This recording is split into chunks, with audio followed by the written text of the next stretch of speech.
Welcome back to simulation and prototyping. This is a kind of a slight extra credit.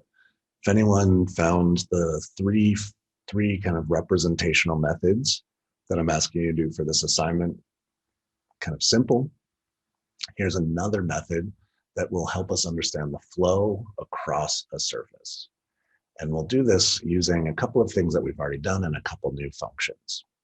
What you see on the screen is where some of the things that we had before. What we're doing is we're building a patch surface with 3 random numbers. We've got, oh, that's the domain. I don't want to mess with that.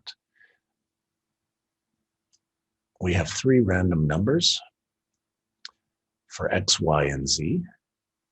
That's defining a patch surface for us. Then we're using that patch surface as a kind of topography. That's maybe a little extreme.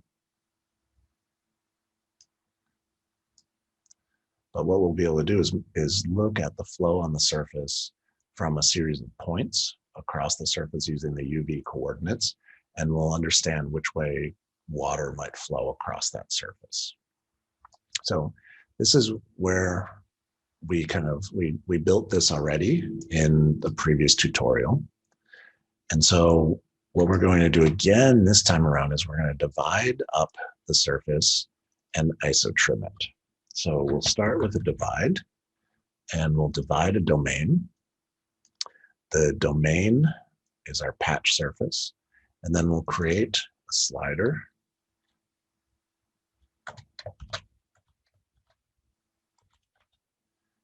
And I'll plug this same slider into the U and the V. And nothing happens yet because we haven't trimmed it yet, but we'll use isotrim. And our surface will be our patch surface. And our domain is going to come from the divide domain. So now we have we've subdivided our surface here. We can hide our patch. And now this is our isotrim. If we want to look at additional ways of breaking that down, I'm going to dial this back a little bit though, because I have had it crash a couple of times on me if that number is too high. So we'll start with a smaller number, and then we can increase it from there. And a nice tool that we used already was area. And again, we're not trying to find the area of the surface. We're trying to capture the centroid of each of those smaller subdivisions of that surface. And this area is a nice tool because it just gives us all of those points at once. The way that we're going to create geometry to help us understand the flow is we're going to look at the difference between a horizontal surface with 0 slope and normal to the surface. So if the surface has a slope, we're going to project a point vertically, and then we're going to project a point normal to the surface. That will give us a line that will help us understand which way the surface is moving. This will make a little bit more sense in a minute. But so the first thing that I want to do is I want to move those centroid points up a certain dimension. And so that's just going to be a simple move command in the Z direction. Our geometry is going to be the centroid. And then we'll look at creating a slider for this, because I don't yet know what's going to make the most sense. But now we have our points projected up. We could easily draw a line between these 2 endpoints, but it's not really necessary because what we really want is just the point at the top. So we have those moves, and that's good. The next thing that we're going to do is we're going to do a couple of steps as a way to find the normal, right? Normal is kind of perpendicular condition at a specific point on a surface. And to do this, we're going to use 2 surface analysis tools. First is surface closest point. And this will allow us to do 2 things, or to basically find a point that's on the surface. And so the point will be the centroid. The surface will be the isotrim. So we have that. These will then be fed into an evaluate surface. We can get a lot of things as we use this evaluate surface tool. Plug this in and we can see if I zoom in, we can get points, normals, U and V direction, as well as a frame. So our point will be the point, and the normal, let's see what we have. Sorry, the point will be our UV point coming out of this, and our surface is going to come again from the isotree.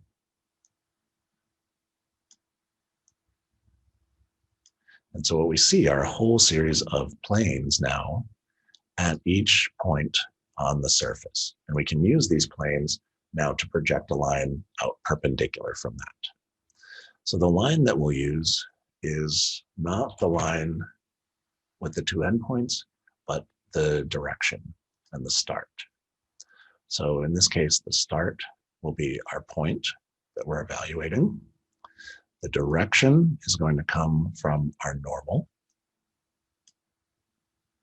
And then the length will be the same length that we're using when we project our line or project our point straight up. So we're going to come back and we're going to pull this slider for that. And we'll see what we get. I was curious about this. So the direction is actually in the opposite direction. Let me just do one thing. Why don't we just multiply our direction by -1. Actually, you know what? We can just do negative. And we can bring our value from the slider into here and then change the length. So now our lines are moving vertically in the right direction. I'm actually going to get rid of this flip so that it doesn't cause us any problems later. And there we go. So now we have our lines here. And what I want to get, if I zoom in on just one of these, we can see here was our point on the surface. Here's the point that projected up in the Z direction. And here's the line coming out normal to that surface. What I want to do is get the end point of this and then connect these two. And so we know that we can capture the endpoints of any line. And it should be the end point of that. I'm actually going to pull my move all the way over to here. And then let me draw a line, an endpoint line of start and the end.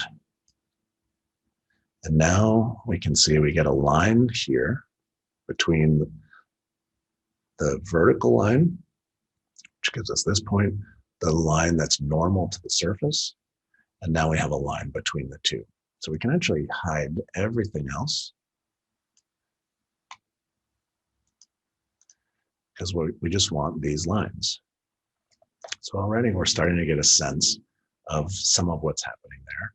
And if we change our slider for how far that's offset, this will also affect kind of how long that line is, right? The more we project this off, the longer those lines become. So let's just start with a kind of medium-sized line here, and we'll do a couple more steps. What I want to do is I want to project these lines back onto the surface. And so if we type project, there's a couple. We've used project onto a plane previously. Now we're going to use project onto a B-rep. And so what we'll project is that line, is the curve that we're projecting.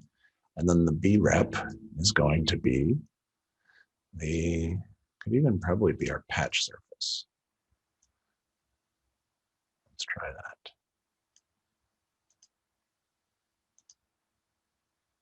That looks good. So if I hide our lines, now we see we get a series of lines moving across the surface.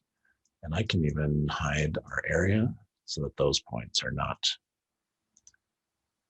confusing us anymore. If we look from the top view, we start to have some sense about what's happening here. We can increase the density. We can also increase the length of the line if we project this off of the surface more. And let's increase the subdivision of the surface a little bit, because now we start to get a better sense. It starts to become a little kind of furrier.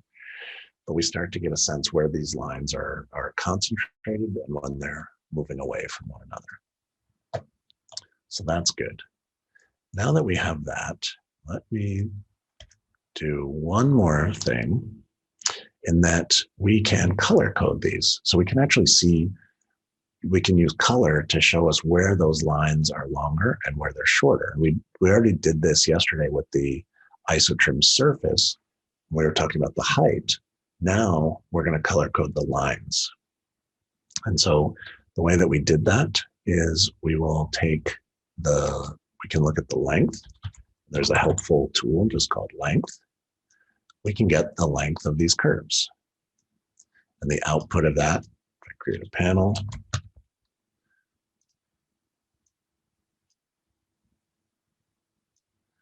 you'll see is the length of each one of those. But we don't want these separated. We just want them in a simple domain so that we can use the gradient tool again to create a custom render. So I'm going to flatten the tree before it gets to length. And yes, I know that there's a way that we can just flatten it directly within the component, but for purposes here, I think it's a little nicer to be able to have that so you can see visually exactly what's happening. So we have the length. We want to get the bounds of that so that we know where the min and the max of that is. And then we want to get deconstruct the domain. And so we can get the lowest and the highest. And again, I can do a couple of panels here to show this. So the lengths now are one panel, the length at each one of those points. The bounds will just give us 2, which will give us the min and the max. And we can see it's from 0.75 to 37.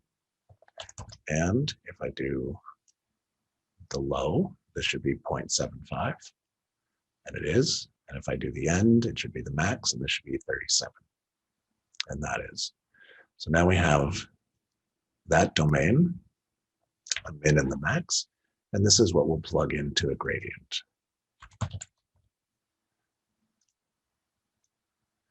And so the lower limit will be the start, the upper limit will be the end. The parameters coming off of this are the length,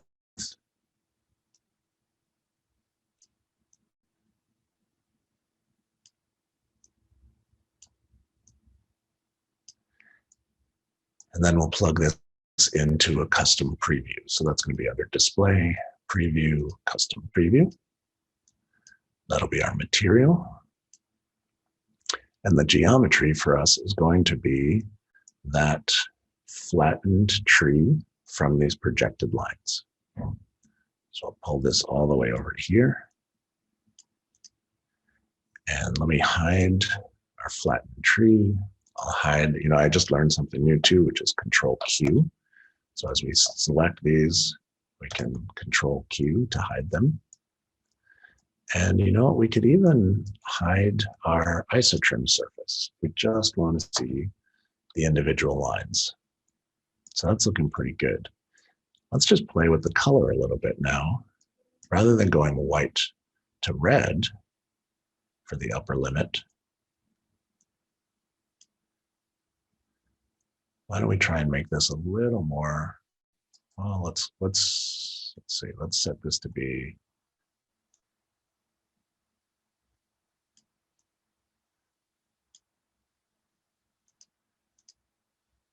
a little bit different.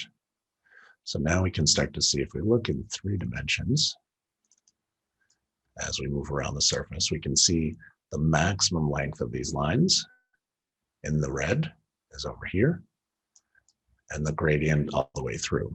We could set maybe a default, or we could choose a preset, maybe a tricolor, or a few different colors here. Do something like this. And then we could even, well, if we even did something, let's see, from white to black.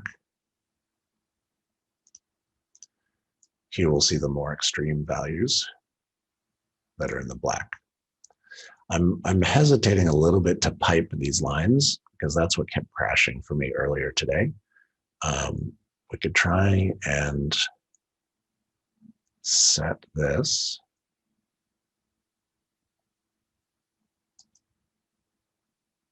Let's maybe set the upper limit instead of white. Set the upper limit to red and maybe the lower limit to black.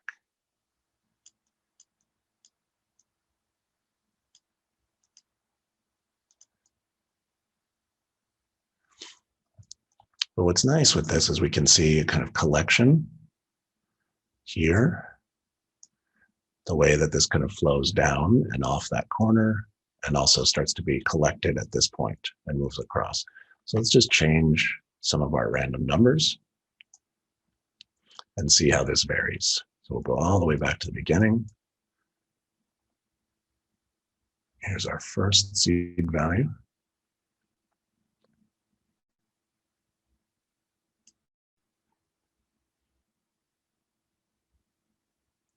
It's a little slow because it's calculating all of those points across the whole surface, but we can start to see where there's the kind of inflections across the surface, where it's moving from kind of one slope to another slope, the kind of high point across there. Change the seed value again. And so you can play with the colors. You can play with the length of the lines. But it's, again, a really simple representation, but it tells us something maybe slightly different than the previous representations that we played with the topography. So this is really the kind of hydrology and the movement of the water across the surface. That's a kind of really simple geometric way of beginning to calculate some of those things. So again, at your own risk, maybe turn down the ISO trim to a smaller number, and then you can try and pipe those lines. The other thing that I've done, and we can look at this in maybe in another scenario, but I've also added arrowheads to the lines too, so that we can start to get a better sense of that directionality. But this is a fun thing to play with. If you want to take it on, you can see it's not many more steps from what we had. We had the patch. During class, we also developed all the way up to some of this to be able to have the centroid. And we also played in class with the gradient. And so just by adding a few steps in between and starting to understand that difference from, again, from a vertical line and a line tied to the slope, we can draw a line so we get the difference between those. And that's what we see on the screen here, is the difference between vertical and sloped, which gives us, again, the flow of the slope of our patch surface. So I hope you have some fun with this. Play with it, see how it works with the surfaces that you're working with, and let me know if you have any questions. Thanks.